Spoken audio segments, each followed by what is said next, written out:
ပရိသတ်များအားလုံးပဲမင်္ဂလာပါရှင်။ရှမ်းရှာ Story Channel ကနေပရိသတ်များအားလုံးကိုပြန်လည်ကြိုဆိုလိုက်ပါတယ်။ဇလန်းကောင်းတွေနဲ့ပတ်သက်ပြီးတော့တင်ဆက်ပေးနေတဲ့ကျမရဲ့ channel လေးကနေဒီနေ့မှာတော့စာရေးသူဟိန်းထန်ရေးသားထားတဲ့ကောင်းကင်ဘုံသို့ခြေဆန့်ခြင်းဆိုတဲ့ဇလန်းလေးရဲ့အပိုင်းလေးကိုတင်ဆက်ပေးသွားမှာပဲဖြစ်ပါတယ်ရှင်။ဒီဇလန်းလေးမစတင်ခင်မှာကျမရဲ့ channel လေးကို Like and Subscribe လုပ်ပြီးအားပေးဖို့အတွက်ပရိသတ်ကြီးအားလုံးကိုတောင်းဆိုချင်ပါတယ်ရှင်။ကျေးဇူးတင်ပါတယ်ရှင်။သူရဲ့စိတ်ထဲရှင်မြင်ကွင်းကြောင့်လူ့ကိုကျန်အတော်လေးကိုကြောက်ရွံ့နေမိတယ်။တစ်ချိန်တည်းမှာသူကကြေးကုန်စီကစွမ်းအားကိုခံစားမိလိုက်ပြီးစွမ်းအားတွေကခန္ဓာကိုယ်ထဲကိုပေါင်းဆက်လာတယ်လို့ခံစားလိုက်ရတယ်။သူ့ရဲ့စွမ်းအားတွေကလျင်မြန်စွာမြင့်တက်လာပါတယ်။အနည်းအောင်မီးတောက်တွေကစမ်းကြယ်လက်နက်ကိုဝါးမြို့ပြီးငကားကြေးကုန်တစ်ခုအသက်သွင်းလိုက်တာကရှုံကြည်ဖို့တောင်ခက်ခဲနေပါတယ်။အဲ့ဒီလိုကိုလူ့ကိုကျန်ကဘဲဘဲပေါ်ထဲမှာနေရင်အတော်လေးဝမ်းသာသွားတယ်။သူကခေါင်းနဲ့ရှည်အေယာမမီးဖို့ကြီးနဲ့ပတ်သက်ပြီးတခုခုကိုနားလေသွားပုံရပါတယ်။ကြေးကုန်တစ်ခုတည်းနဲ့သူ့ရဲ့စွမ်းအားတွေကအစာပေါင်းများစွာမြင့်တက်လာခဲ့တဲ့အတွက်စိမ့်ပြရောင်နှကားရဲ့ခန္ဓာကိုယ်ပေါ်ရှိကြေးကုန်ပေါင်း1000ခန့်အသာလင်းလက်လာမယ်ဆိုရင်စွမ်းအားတွေကိုဘယ်လောက်ရမလဲ။ဒါအပြင်စိမ့်ပြရောင်နှကားအပြင်အဖြူရောင်နှကားခဲရောင်နှကားအနှဲရောင်နှကားနဲ့အပြာရောင်နှကားတွေလည်းရှိသေးတယ်။နှကား9ကောင်ရဲ့အကျေးကုန်တွေရတာလင်းလက်လာမယ်ဆိုရင်သူ့ရဲ့စွမ်းအားဘလောက်ကြောက်စရာကောင်းလာနိုင်မလဲ။ဒီစွမ်းအားတွေကလူ့ကိုကျန်ကိုယ်တိုင်တော့ခံမှန်းကြည့်ဖို့ခက်ခဲပါတယ်။ဒါပေမဲ့နှကားရဲ့ကျေးကုန်တွေကိုလင်းလက်လာစေဖို့လည်းလွယ်ကူမှာမဟုတ်ဘူး။ရှက်လန်ပြောခဲ့တဲ့အရာဆိုရင်ကန်တရားမီးရှန်တားကအစင်းမြင့်စမ်းကျယ်လက်နက်တစ်ခုဖြစ်ပြီးအတော်လေးကိုတန်မိုးရှိတယ်။အစင်းမြင့်စမ်းကျယ်လက်နက်တစ်ခုကိုဝါမျိုးပြီးချိန်မှာကြေးကုန်တစ်ခုသာလင်းလက်ခဲ့တယ်။ကြေးကုန်မှာ1000ခန့်အောင်လင်းလက်လာစေဖို့ရှေဒနာဘလောက်လိုအပ်တယ်။အရှိပိုင်းနယ်မြေထဲရှိရှေဒနာအားလုံးကိုအရေးဖြောချလိုက်ရင်တော့စိမ့်ပြရောင်နှကားရဲ့အကြေးကုန်တွေကလင်းလက်လာဖို့ခက်ခဲမှာဖြစ်ပါတယ်။စိမ့်ပြရောင်နှကားကိုတော့မရနိုင်တာအခြားနှကားရှစ်ကောင်တော့စိုးဝယ်ရမရှိတော့ဘူး။ဒီအရာကအချိန်တော်တော်ကြာရှောက်လန်းရမယ်လမ်းတစ်ခုဖြစ်တယ်။လူ့ကျန်ကလောင်ကျွမ်းနေတဲ့အစစ်မှန်မီးတောက်တွေထဲမှာတင်ပြေခွေထိုင်ပြီးခန္ဓာကိုယ်ပေါ်ရှိရွှေရောင်ဝဲကရက်တွေကမီးတောက်တွေစုပ်ယူနေတာကိုစိုက်ကြည့်နေတယ်။ရှက်လန်ကတော့ဘဲဘဲဖူရဲ့အပြင်ဘက်မှာ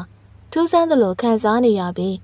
ရင်ထဲမှာလည်းတန်တရားဝင်လာတယ်။သူကကန်တရားမီးရှန်တားရှိနေတာကိုမခံစားမိတော့ဘူး။ဒီအရာကိုအစစ်အမှန်မီးတောက်ကအရင်ဖြောချပစ်ဖို့မဖြစ်နိုင်ဘူး။တစ်ချိန်တည်းမှာသူကလူငယ်လေးရဲ့အငွေ့သက်တွေကိုလည်းမခံစားမိတော့ဘူး။အစစ်အမှန်မီးတောက်ရဲ့အသက်ဆွမ်းရင်အရှင်းမြစ်ကပျောက်ကွယ်သွားတဲ့အတွက်ဘဲဘဲပူထဲမှာဘယ်အရာဖြစ်နေရလဲ။သူရဲ့စိတ်ဝိညာဉ်လက်နက်တန့်စင်ခြင်းကအောင်မြင်သွားတာလား။ဒီလိုဖြစ်နိုင်ပါတယ်။ဘဲဘဲပညာရှင်တယောက်ဖြစ်တဲ့အတွက်လက်နက်တန့်စင်မှုမဆုံးသေးခင်ရှေဒနာကအစစ်အမှန်မီးတောက်ရဲ့အသက်ဆွမ်းရင်အရှင်းမြစ်ကိုစုပ်ယူနိုင်ကြောင်းသူကနားလည်ထားတယ်။ဒီအစစ်ကိုပြစ်ခဲစေခြင်းလို့သတ်မှတ်လို့ရပါတယ်။ဒီယတနာရဲ့အစစ်မြင့်မှုကြောင့်လိုအပ်တဲ့အစစ်အမှန်မီးတောက်ရဲ့အသက်ဆွမ်းရင်အရှင်းမြစ်က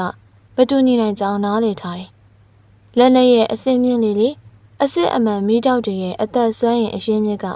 မြင့်လာလေးပဲဖြစ်ပါတယ်။ရှက်လန်ကကန်တရားမီးရှန်တာကိုတန့်စင်နေချိန်မှာအစစ်အမှန်မီးတောက်က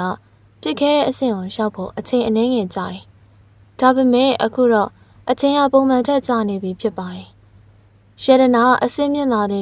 ပြစ်ခဲနေချိန်အစစ်အမှန်မီးတောက်တွေကိုစုပ်ယူမှုကလည်းအချိန်ပိုကြာတယ်။အချိန်ကြာလေဘဲဘဲပူထဲမှာရှိနေတဲ့ရှေဒနာကမီးတောက်တွေကိုစုပ်ယူနိုင်လေဖြစ်ပြီးစေဝိညာဉ်လက်နက်တစ်ခုဖြစ်လာဖို့အခွင့်အလမ်းများပါတယ်။ဒီအကြောင်းကိုစဉ်းစားမိလိုက်တဲ့အချိန်မှာရှဲလန်ကလည်းရုတ်တရက်စိတ်လှုပ်ရှားလာတယ်။စေဝိညာဉ်လက်နက်တစ်ခုကသာပြစ်ခဲနေစဉ်အတော်အတွင်းအစစ်အမှန်မီးတောက်တွေကိုများစွာစုပ်ယူနိုင်တာဖြစ်တယ်။သူကဘယ်အရာကိုမှပြောမနေတော့ပဲခန္ဓာကိုယ်ရဲ့ရှိအစစ်မှန်မီးတောက်တွေကိုဘဲဘဲပူထဲပို့လိုက်တယ်။ရှဲလန်ပို့လိုက်တဲ့အစစ်မှန်မီးတောက်တွေကအတော်လေးများပေမဲ့လည်းဘဲဘဲပူထဲမှာအနှဲ့အောင်တွင်းတဲ့တစ်ခုရှိနေပြီးပိုးသမျှမီးတောက်တွေကိုဘယ်လောက်စုပ်ယူနိုင်ကြောင်းလဲမသိနိုင်ဘူး။3 နာရီခန့်ကြာပြီးရဲ့နောက်ရှဲလန်ကအမောတကောနဲ့အသက်ရှူနေရပါတယ်။ဘယ်လိုပဲဖြစ်စီကမူရှဲလန်ကစမ်းကျဲတဝက်အဆင့်ကိုရောက်နေပြီဖြစ်တယ်။ ပပဲပညာရှင်တယောက်ဖြစ်တဲ့အတွက်အစစ်အမှန်မီးတောက်အပေါ်သူ့ရဲ့ထိန်းချုပ်နိုင်မှုကအဆင့်တူပညာရှင်တွေထက်အတော်လေးသာလွန်ကောင်းမွန်ပါတယ်။ဒါပေမဲ့သူကစမ်းကြဲအဆင့်ကိုမရောက်သေးတဲ့အတွက်ဒီလောက်အစစ်အမှန်မီးတောက်အများကြီးကိုသုံးရတာကသူ့အတွက်လည်းအတော်လေးခက်ခဲတယ်။ဒါပေမဲ့သူကပပဲပညာရှင်တယောက်ဖြစ်သွားတဲ့အတွက်ပြစ်ခဲခြင်းအဆင့်ဟာအလွန်အရေးကြီးကြောင်းနားလည်ထားပါတယ်။တကယ်လို့ပြစ်ခဲခြင်းအဆင့်ရတာမအောင်မြင်ဘူးဆိုရင်ပပဲဘိုရင်ရှင်မီးတောက်ကပျက်စီးသွားနိုင်ပါတယ်။ဒါကြောင့်ရှဲလန်ဟာရွေးချယ်စရာမရှိပဲအန်ကျိတ်လိုက်ရတယ်။10 နာရီကြာသွားခဲ့ပါပြီ။ရှဲလန်ရဲ့ခန္ဓာကိုယ်ရဲ့အတန်တစ်ခုထွက်ပေါ်လာတယ်။နောက်ဆုံးလက်ကျန်အစစ်မှန်မီးတောက်ကလည်းပပဲဘိုရင်ရောက်သွားပြီးသူကလည်းထိမထားနိုင်တော့ဘူး။ခဏကြာအနားယူပြီးနောက်ရှဲလန်ကပြန်ထားလိုက်ပြီးဆေးအနှင်းငယ်ကိုတောက်လိုက်တယ်။ဒီအခါသူ့ရဲ့ခွန်အားတွေကအနှင်းငယ်ပြန်ရလာပြီးပပဲဘိုစီကိုရှောက်လန်းသွားတယ်။ပပဲဘိုစီကိုရောက်လာတဲ့အချိန်မှာရှဲလန်ဟာဇဝေဇဝါဖြစ်သွားပြီးစိတ်ဝိညာဉ်လက်နဲ့တန့်စင်မှုဟာအောင်မြင်လားမအောင်မြင်လားသူကိုယ်တိုင်တော့မသိတော့ဘူး။သူကအနားကိုရောက်သွားပြီးပပဲဘိုအဖုံဖွင့်လိုက်တဲ့အခါရွှေရောင်လက်သေးတစ်ခုကသူ့ရဲ့မျက်နှာကိုထိုးချလိုက်တယ်။ဒါပေမဲ့လူ့အကျဉ်ရဲ့လက်သေးကအလွန်အမင်းကိုလှည့်မြန်ပြီးရှဲလန်ရဲ့ခန္ဓာကိုယ်တဲမဲမဲထိုးမိသွားတယ်။ရှဲလန်ကဒီလက်သေးချက်ရဲ့စွမ်းအားတဝက်ခန့်ကိုဖယ်ရှားနိုင်ပေမဲ့လည်းလက်ကျန်စွမ်းအားတွေကြောင့်သွေးအန်လိုက်ရပါတယ်။အောက်ဘက်ကိုပြန်ကျသွားပြီးတဲ့နောက်ရှဲလန်ကနှကန်းတောက်ကသွေးတွေစီးကျလာပြီးဇဝေဇဝါဖြစ်သွားတဲ့အမှုရာနဲ့ပြောလိုက်တယ်။မင်းကကိုယ်ချိန်ဒီမသေးသေးဘူးလား။စူတောင်းလေငါကမသေးနိုင်ဘူးကွာ။လူ့အကျန်ကလက်သီးဆုပ်ပြီးပြောလိုက်တယ်။သူ့ရဲ့ရင်ထဲမှာတော့အနှင်းငယ်ထိတ်လန့်နေပါတယ်။သူကကိုတွင်းအင်ကတန့်စင်နေပဲကိုရှောက်ခဲ့ပြီးသူ့ရဲ့စွမ်းအားလည်းတဲထုတယ်လို့မြင့်တက်လာခဲ့တယ်။စိမ့်ပြရောင်ငကားပေါ်ရှိငကားကြီးကုန်တစ်ခုလင်းလက်လာတဲ့အတွက်သူ့ရဲ့စွမ်းအားလည်းနှစ်ဆခန့်ပို့လို့မြင့်တက်လာခဲ့ပါတယ်။သူ့ရဲ့ခန္ဓာကိုယ်တစ်ခုလုံးရှိစွမ်းအားတွေကိုအသုံးပြုပြီးထိုးလိုက်တဲ့သူ့ရဲ့လက်သေးချက်ကကြိုတင်ပြင်ဆင်မထားဘူးဆိုရင်ရှဲလင်ကိုအသက်ပြစ်နိုင်လိမ့်မှာဖြစ်ပါတယ်။ကံမကောင်းစွာပဲရှဲလင်ရဲ့တုံ့ပြန်မှုကအလွန်အမင်းကိုလျင်မြန်လွန်းလာတဲ့အတွက်အန်တီရယ်တွေကသူ့ရဲ့လက်သေးချက်ကိုချက်ချင်းရှောင်တိန်နိုင်ခဲ့ပါတယ်။လူ့ကိုကြမ်းနဲ့ရှင်လိုက်မယ်ဆိုရင်ရှဲလင်ရဲ့စိတ်ထဲမှာတော့အတော်လေးထိတ်လန့်နေခဲ့တယ်။ကိုရင်းအင်ကတန့်စင်တဲ့ပေသာရှိတဲ့ဒီလူငယ်ရဲ့စွမ်းအားတွေကပြောပေါက်လောက်စရာပဲမဲ့လေပပဲဘိုတွေကထွက်လာတဲ့အချိန်မှာသူကရုတ်တရက်စွမ်းအားမြင့်တင်လာတဲ့အတွက်ရှဲလန်လည်းအတော်လေးအံ့ဩနေမိပါတယ်။တကယ်လို့သူကသာအချိန်မီမရှောင်နိုင်ခဲ့ဘူးဆိုရင်ဒီကောင်လေးရဲ့တိုက်ခိုက်မှုကိုခံရနိုင်တယ်။ငါရဲ့ကန်တရားမီးရှန်တာဘယ်မှလဲ။ဒါပေမဲ့ရှဲလန်ကသူ့ရဲ့ရတနာကိုသာပို့လို့အလေးထားပါတယ်။လူ့ကိုကြံပြုံးလိုက်ပြီးရှဲလန်လက်ဖြန့်ပြလိုက်တယ်။မင်းရဲ့တောင်ငါစားပြစ်လိုက်ပြီ။မင်းကစားလိုက်တယ်ဟုတ်လား။ရှဲလန်ကမယုံကြည်နိုင်တယ်လို့ဖြစ်သွားတယ်။အစင်းမြင့်စမ်းကြယ်လက်နဲ့တစ်ခုရဲ့မှားကြောမှုကအလွန်မင်းကိုမြင်မာပါတယ်။ဘလို့စားမှလဲ။ဒါပေမဲ့ဒီလူငယ်လေးရဲ့ခန္ဓာကိုကြည့်ရတာကကန်တရားမီးရှန်တောင်ဖွက်ထားနိုင်တဲ့နေရာမျိုးလည်းမရှိဘူး။ပပဲဘိုထဲမှာလည်းကန်တရားမီးရှန်တာရဲ့အရှိန်ရောင်ကိုတော့မမြင်ရအောင်။ရှဲလန်ကဒေါသတကြီးအမှုရာနဲ့អော်လိုက်တယ်။ငါရဲ့ကန်တရားမီးရှန်တာဘယ်မှလဲ။ငါပြောပြီးပြီပဲ။ငါစားလိုက်ပြီလို့သူကအမှန်တရားပြောတယ်လို့လူ့ကိုကြံခံစားမိပါတယ်။ကန်တရားမီးရှန်တာကအနှဲ့ရောင်မီးတောက်တွေရဲ့လောင်ကျွမ်းမှုကြောင့်တန်ရည်ပူအဆက်တွေအဖြစ်ပြောင်းလဲသွားခဲ့တယ်။ဒီအရာကိုသူ့စိတ်ထဲမှာရှိနေတဲ့စိမ့်ပြရောင်ငကားဝါမြူသွားခဲ့ပါတယ်။ဒါကြောင့်သူကအမှန်တကယ်ပဲဝါမြူခဲလိုက်တာဖြစ်တယ်။ဟုတ်ပြီလေ။မင်းကအဲ့ဒါကိုစားလိုက်တယ်ဆိုမှတော့ငါမင်းရဲ့ဘိုက်ကိုခွဲပြီးတော့မင်းရဲ့အစာအိမ်ထဲမှာရှိမရှိကြည့်မယ်။ဒီအတန်ထွက်ပေါ်လာတဲ့အချိန်မှာရှဲလန်ကတခဏအတွင်းလှုပ်ရှားလိုက်တယ်။သူ့ရဲ့လက်တဆောင်ကလည်းတေကိုင်း၆ကြီးတစ်ခုလုံးလူ့ကိုကျန်ရဲ့ရင်ဘက်ကိုဆွဲကုပ်လိုက်ပါတယ်။သူကလူ့ကိုကျန်ရဲ့ဘိုက်ကိုဖွင့်တော့မဲ့ပုံစံရှိတယ်။ပုံမှန်ဆိုရင်တော့လူ့ကိုကျန်ကရှဲလင်ရဲ့တိုက်ခိုက်မှုကိုရှောင်တိန်နိုင်မှာမဟုတ်ဘူး။ဒါပေမဲ့အစစ်အမှန်မီးတောက်တွေရဲ့လောင်ကျွမ်းခံရပြီးရဲ့နောက်သူ့ရဲ့ခွန်အားတွေကနောက်တစ်ချိန်တိုးတက်လာခဲ့တယ်။အခုဆိုရင်သူ့ရဲ့ခန္ဓာကိုယ်ကအလဲအလက်စမ်းကြယ်လက်နဲ့တစ်ခုနဲ့ရှင်းနိုင်နေပါတယ်။အဲ့ဒီနောက်သူကလဲလှုပ်ရှားလိုက်တော့ခန္ဓာကိုယ်တစ်ခုလုံးမှာစွမ်းအားတွေထွက်ပေါ်လာပြီး ကူကြီးထဲမှာကြိမ်လောင်တဲ့အတန်တွေတောင်ထွက်ပေါ်လာတယ်။နှင်းစီတစ်သားလက်သည်အခုအချိန်မှာလူအိုကျန်ရဲ့ခန္ဓာကိုယ်ကစမ်းကြယ်လက်နက်တစ်ခုရဲ့ခန္ဓာကိုယ်မျိုးဖြစ်နေပြီးအစစ်မှန်မီးတောင်းနဲ့တန့်စင်ပြီးရဲ့နောက်သူကအလေလက်စမ်းကြယ်လက်နက်အဆင့်ကိုရောက်နေပါပြီ။စွမ်းအားအနေနဲ့ပြောရမယ်ဆိုရင်သူကကိုရင်းအင်ကတန့်စင်နေပဲကိုသာရှောက်သေးပေမဲ့လေလက်ကားကြီးကိုတခုနိုးထလာတဲ့အတွက်သူကစမ်းကြယ်တဝက်အဆင့်ပညာရှင်ကိုရင်ဆိုင်ရမယ်ဆိုရင်တော့အများကြီးစူးစမ်းစရာမလိုဘူး။ဒါပေမဲ့ရှက်လန်ကတော့10 နာရီကြာအောင်အစစ်အမှန်မီးတောင်းနဲ့တန့်စင်ခဲ့ရတယ်။နေရောညရောတန့်စင်ခဲ့ရတဲ့အတွက်သူ့ရဲ့ခန္ဓာကိုယ်တစ်ခုလုံးရှိစွမ်းအားတွေကလည်းကုံဆုံးလူနေပါဖြစ်ခဲ့ရပါတယ်။သူတို့နှစ်ယောက်ဆုံတွေ့တော့မယ့်အချိန်မှာရှက်လန်ကအရင်ဆုံးလှုပ်ရှားလိုက်ပြီးသူ့ရဲ့အရှင်ရလည်းအတော်လေးကိုလင်းမြန်တယ်။သူ့လက်ထဲမှာဓာတ်တစ်ချောင်းကလည်းရောက်လာပါတယ်။မီးရှန်တာစမ်းကြယ်တဝက်ပညာရှင်တွေကအလိုမင်းကိုအံ့ဩစရာကောင်းတယ်။ရှက်လန်ရဲ့တိုက်ခိုက်မှုကအစစ်အမှန်မီးတောက်တွေရဲ့စွမ်းအားနဲ့ပေါင်းစပ်ထားတဲ့အတွက်လူအိုကျန်ရဲ့အရေးပြားရတာအကွဲသွားပါတယ်။လူအိုကျန်နဲ့ရှက်လန်တို့နှစ်ယောက်စလုံးအံ့ဩထိတ်လန့်သွားကြတယ်။ရှက်လန်ကတော့လူအိုကျန်ရဲ့ခန္ဓာကိုယ်ကမာကျောနေတဲ့အတွက်အလိုအမင်းအံ့ဩနေတာဖြစ်ပါတယ်။ရှက်လန်အနေနဲ့ပြောရမယ်ဆိုရင်တော့ဖုံးစိုးမြေထဲမှာကျင်လေကျက်စားတဲ့အထူးမျိုးနွယ်စုတွေရဲ့ခန္ဓာကိုယ်ကတော့သူ့လိုမာကျောမှာမဟုတ်ဘူး။သူ့ရဲ့မီးရှန်ဓာတ်ထဲမှာအစစ်အမှန်မီးတောက်စွမ်းအားတွေပါဝင်နေတယ်။တန်းစင်ထားတဲ့တန်နဲ့ပြုတ်လုထားတဲ့အရိုးတွေကိုတော့ဖျက်တောက်နိုင်ပါတယ်။ဒါပေမဲ့အခုတော့လူ့ကိုကြံကိုခုတ်လိုက်တဲ့အချိန်မှာသူ့ရဲ့အရေးပြားသာကွဲသွားပြီးအရိုးကိုထိသွားတဲ့အချိန်မှာတော့ရွှေငွေတက်တောင်ပိုလို့မာကြောတဲ့အတန်တန်ထွက်ပေါ်လာတယ်။သူကဘယ်အရာဖြစ်နေရလဲ။ဒီကောင်လေးရဲ့ခန္ဓာကိုယ်ကစမ်းကြယ်လက်နက်တစ်ခုလိုဖြစ်နေပြီလား။ဒီလိုအခြေအနေမျိုးမှာတော့ရှက်လန်ကအလွန်လင်းမြန်လွန်းပြီးဖမ်းလို့မရနိုင်တဲ့အတွက်လူ့ကိုကြံအံ့ဩနေမိပါတယ်။တကယ်လို့မင်းရဲ့ခန္ဓာကိုယ်ကအရန်မာကြောနေရဆိုရင်တော့မင်းကကိုရင်းအင်္ဂါတက်စင်နေပဲရှိသေးတဲ့အတွက်မင်းကဒီနေ့တော့ဒီမှာတေကိုတေရမယ်။ငါကမင်းရဲ့ခန္ဓာကိုယ်တန့်စင်ပြီးငါရဲ့ဆုံးရှုံးမှုတွေအတွက်ပြန်ပြီးတော့ပေးဆက်ခံရမယ်။ရှဲလန်ရဲ့အတန်ထွက်ပေါ်လာပြီးသူကလူ့အိုချမ်းစီကိုအရေးတစ်ခုလိုရောက်လာပြန်တယ်။လူ့အိုချမ်းကနောက်တစ်ချိန်ထင်ရသွားပြန်ပါတယ်။သွေးတွေကလည်းကျဆင်းလာတယ်။ရှက်လန်ကလူ့အိုချမ်းစီကိုပြေးဝင်လာတဲ့အချိန်တိုင်းလူ့အိုချမ်းရဲ့ခန္ဓာကိုယ်ပေါ်မှာဆိုးဆိုးဝါးဝါးတန်ရာတစ်ခုပေါ်လာတယ်။အခြေအနေတွေကလူ့အိုချမ်းအတွက်တော့ကောင်းမွန်ခြင်းမရှိဘူး။သူရဲ့လက်ရှိခွန်အားကအတော်လေးကိုကြောက်စရာကောင်းပေမဲ့လည်းရှက်လန်ကလျင်မြန်မှုကိုအခွင့်ကောင်းယူပြီးသူ့ကိုဇက်တိုက်ဆိုသလိုတိုက်ခိုက်နေတယ်။ဒီလိုဆက်သွားမယ်ဆိုရင်သူကအနိုင်ရဖို့အခွင့်အလမ်းမရှိပဲရှက်လန်တက်တာကိုခံရတော့မှာဖြစ်ပါတယ်။ဒါကြောင့်သူကစွန့်စားဖို့လိုအပ်ပါတယ်။လူ့ကိုကျန်းကရုတ်တရက်မျက်လုံးမိတ်လိုက်တယ်။သူကလက်နက်ဖက်ကိုလည်းလွှတ်ချလိုက်ပြီးလုံးဝကိုခုခံကာကွယ်မှုမလုပ်တော့ဘူး။ရှက်လန်ကိုလုံးဝမဖမ်းနိုင်မှာတော့သူကဘလို့ပဲစူးစမ်းနေကမှုအကူညီရမှာမဟုတ်ဘူး။မင်းကဒီလိုပဲလက်လျှော့တော့မှာလား။ရှက်လန်ကအတွေ့အကြုံရှိတဲ့လူတစ်ယောက်ဖြစ်တယ်။လူ့ကိုကျန်းကလက်လျှော့လိုက်ပေမဲ့လည်းသူကတော့စိတ်အေးသွားခြင်းမရှိဘူး။သူကမီးရှန်သားနှစ်ချောင်းနဲ့လူ့ကိုကျန်းအလွန်လေးမြန်စွာတိုက်ခိုက်လိုက်တယ်။လူ့ကိုကျန်းရဲ့ခန္ဓာကိုယ်ပေါ်မှာတရားနှစ်ချက်ပေါ်လာပြန်ပါတယ်။ဟာဟာဟာမင်းကဘယ်အချိန်ထိခန္ဓာရည်ရှိမလဲဆိုတာကြည့်ရသေးတာပေါ့။ရှက်လန်ကအေးဆက်စွာပြုံးလိုက်ပြီး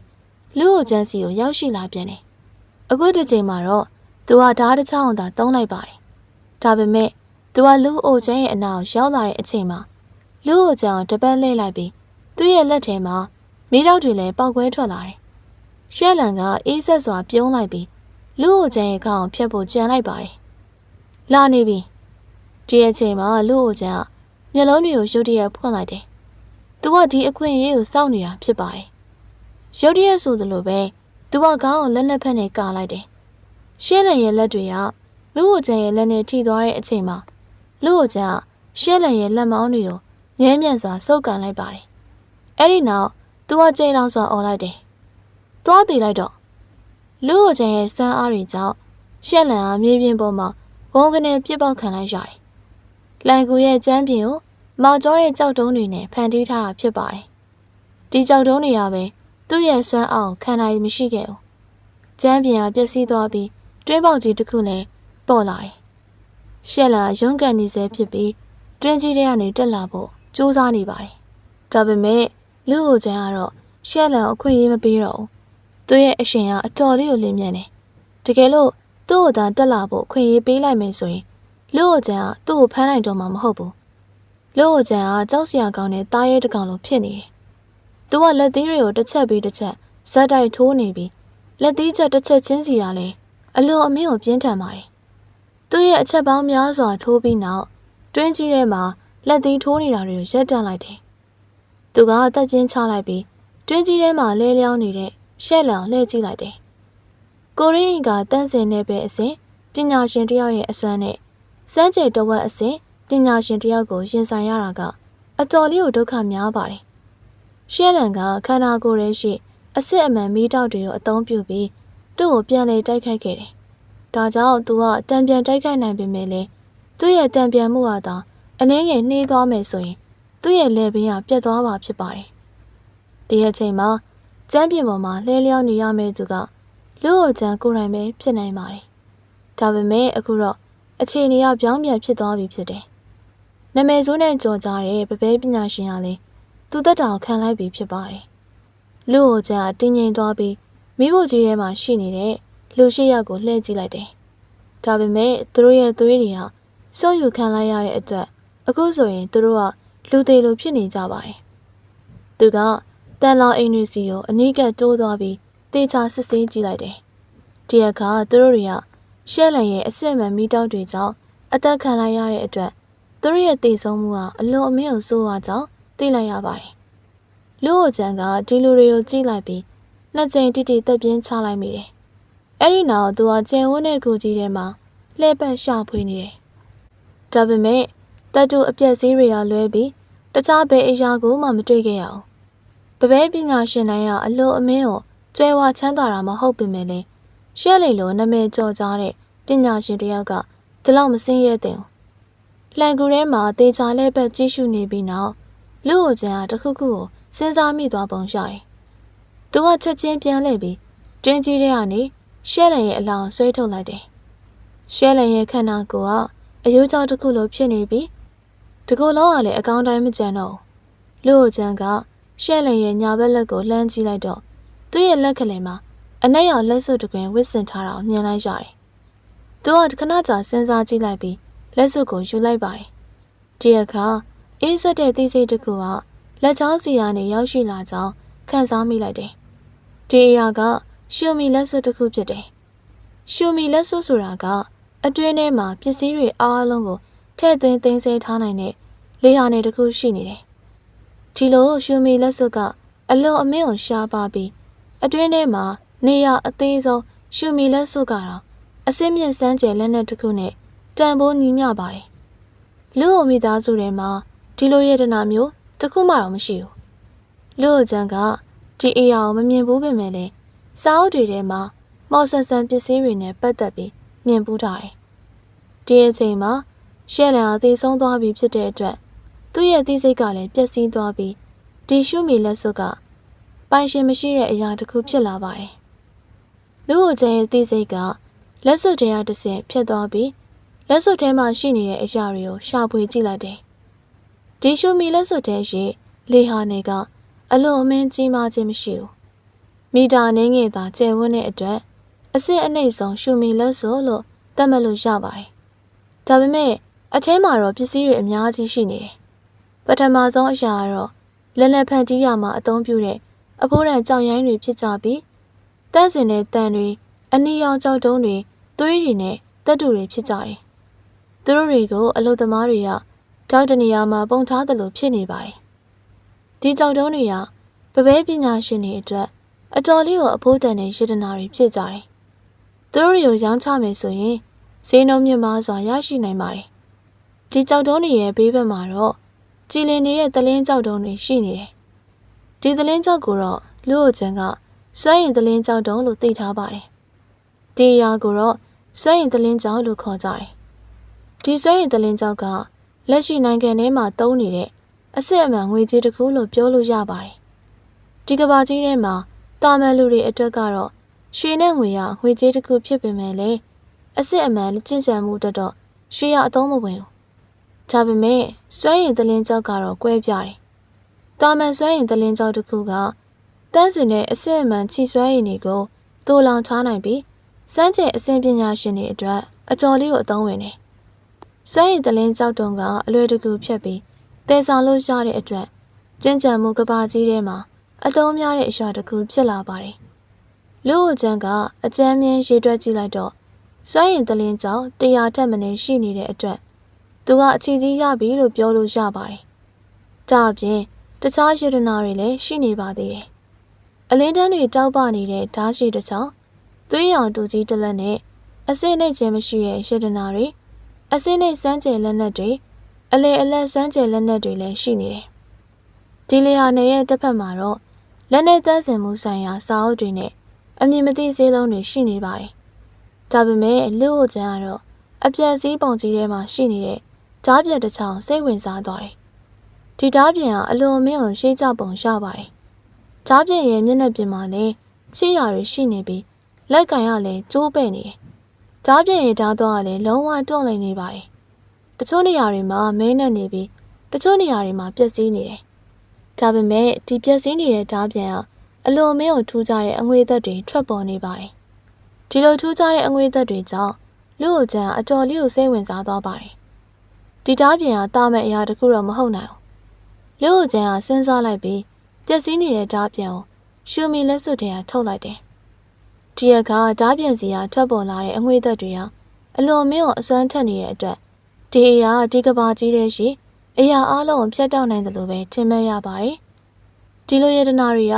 ဖြည့်ဆည်းခံလိုက်ရမယ်ဆိုရင်တော့သူတို့ရဲ့အစွမ်းအထက်မှုတွေဟာရှိနေသေးပဲဖြစ်တယ်။ဒါအပြင်ဒီယတနာရဲ့အဆင့်အရလည်းခံမှန်းကြည့်လို့မရနိုင်ဘူး။ဒီယတနာကတာမန်အရာတစ်ခုမဟုတ်ကြောင်းရှက်လန်ကလည်းသိထားပုံရတယ်။ဒါပေမဲ့သူကသူ့ရဲ့အစွမ်းနဲ့ပြုပြင်လို့မရနိုင်ကြောင်းလည်းခံမှန်းမိထားနိုင်ပါတယ်။ဒါကြောင့်သူကရှူမီလက်စွပ်ထဲမှာသာတင်ထားပုံရပါတယ်။ရှက်လန်ကလည်းဒီအရာကိုမပြုပြင်နိုင်ခဲ့ဘူး။လူ့အကျန်းကလည်းဓာတ်ပြန်အောင်ခဏကြာစော်ကစားလိုက်ပြီးရှူမီလက်စွပ်ထဲကိုပြန်သိမ်းလိုက်တယ်။ပြီးနောက်သူကလိုင်ကူရဲ့အပြင်ဘက်ကိုရှောင်လန်းသွားပါတယ်။လေတိုးတန်တွေတဟူးဟူးထွက်ပေါ်နေတဲ့လိုင်ကူတဲရတစ်ဆင့်အပြင်ဘက်ကိုရောက်လာတဲ့အချိန်မှာလူ့အကျန်းကတစ်ပင်ကြီးပေါ်တက်လိုက်တယ်။ပြီးနောက်သူကတောင်ထိပ်ပေါ်ကိုစတင်တက်လန်းလိုက်ပါတယ်။တောင်နေရံမှာအငုအစိုးတွေတိုးထွက်နေတဲ့အတွက်သူကဒီအရာတွေကိုနင်းပြီးတက်သွားရပါတယ်။သူကခက်ခက်ခဲမစူးစမ်းခဲ့ရအောင်။တောင်နေရံရှိကြောက်တုံးတွေအဖူးထစ်တွေရဲ့အကူအညီနဲ့နောက်ဆုံးမှာတော့လူ့အကျန်းတောင်ထိပ်ပေါ်ကိုမြင်မြန်ဆန်ဆန်တက်လန်းနိုင်သွားပါတယ်။တောင်ထိပ်ပေါ်မှာရက်နေရင်လူ့အကျန်းလေကောင်းလေတန်းတဝါကြီးရှူလိုက်တယ်။နှွေးထွေးတဲ့နေအောင်ကြီးကလည်းခေါင်းပေါ်ကနေကျဆင်းလာပြီးသူကတောက်ပစွာပြုံးလိုက်မိတယ်။နောက်ဆုံးမှာတော့သူကလူ့အမိသားစုတွေကနေဘေးကင်းလုံခြုံစွာထွက်လာနိုင်ုံသာမကရှဲလင်ရဲ့လက်ထဲကလည်းလွတ်မြောက်လာခဲ့တာက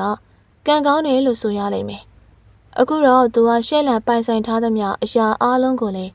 ရရှိသွားခဲ့ပြီဖြစ်တယ်။အရေးကြီးဆုံးကတော့သူကလွတ်မြောက်သွားခဲ့ပါပြီ။နေတိုက်ထဲမှာ2နှစ်ကြာနေခဲ့ရပြီးနောက်လူ့အမိသားစုဖမ်းချုပ်ထားတဲ့ငှက်ကလေးကတော့ကောင်းကင်ကြီးပေါ်ပြန်တန်းရပါတော့မယ်။သူကပတ်ပတ်လေးကိုလှည့်ပတ်ကြည့်လိုက်ပြီးရှေ့တက်တက်ကိုပြေးလိုက်တယ်။သူကအတော်လေးကိုဝမ်းသာနေပေမဲ့လည်းသူလုံးရမယ့်အရေးကြီးဆုံးအရာတစ်ခုတော့မမေ့ဘူး။သူ့ရဲ့ဥတီယာကမြို့တော်စီကိုပဲဖြစ်ပါတယ်။မီးရှံကောင်းကင်နိုင်ငံရဲ့အလယ်မှာကြည်လင်ကောင်းကင်ခံရတည်ရှိနေပါတယ်။ဒါအပြင်သူ့ညီမလူအိုရန်ကလည်းကြည်လင်ကောင်းကင်ခံရဲ့တန်းစင်တောင်တန်းမှာချုံနှောင်ခံထားရတယ်။ချုံရမ်းနိုင်ငံကမြို့ငယ်လေးတစ်ခုမဟုတ်ပေမဲ့လည်းလူ့အကျန်းကမြို့ရရဲ့ဝင်ပေါက်မှာရက်နေတဲ့အချိန်မှာ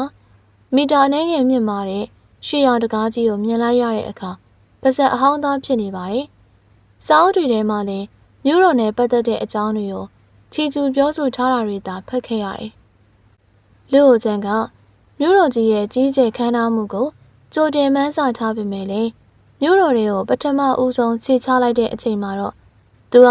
ကြောသားမြို့ရောက်တယ်လို့ဖြစ်နေပြီးအတော်လေးအံ့ဩနေမိတယ်။ပြောရမယ်ဆိုရင်မြို့တော်ရဲ့မြင်ကွင်းတွေနဲ့ပတ်သက်သမျှအရာအလုံးကိုသူကစာအုပ်ထဲမှာသာဖတ်ဖို့ခဲ့တာဖြစ်ပါတယ်။စာအုပ်ထဲမှာအသေးစိတ်ရေးထားတာတွေကမြင်ကွင်းတွေကိုမြင်ရတာတော့မဟုတ်ဘူး။ဥပမာအနေနဲ့ပြောရမယ်ဆိုရင်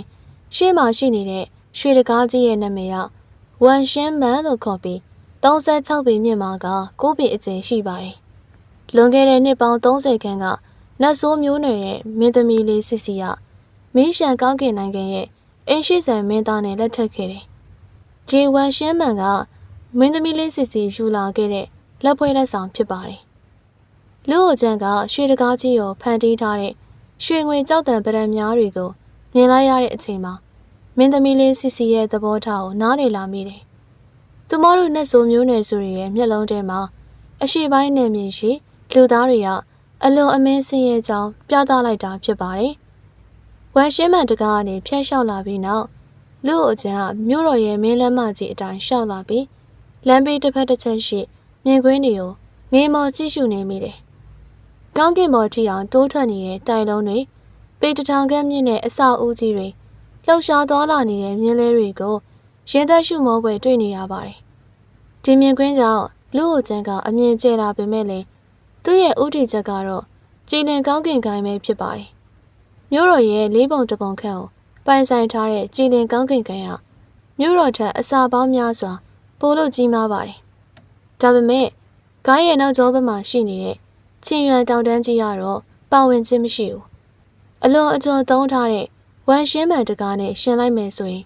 ကြည်လင်ကောင်းကင်ကိုင်းကအနှဲငယ်ကစီးနေတယ်လို့သတ်မှတ်ရမှာဖြစ်ပါတယ်။သူတို့က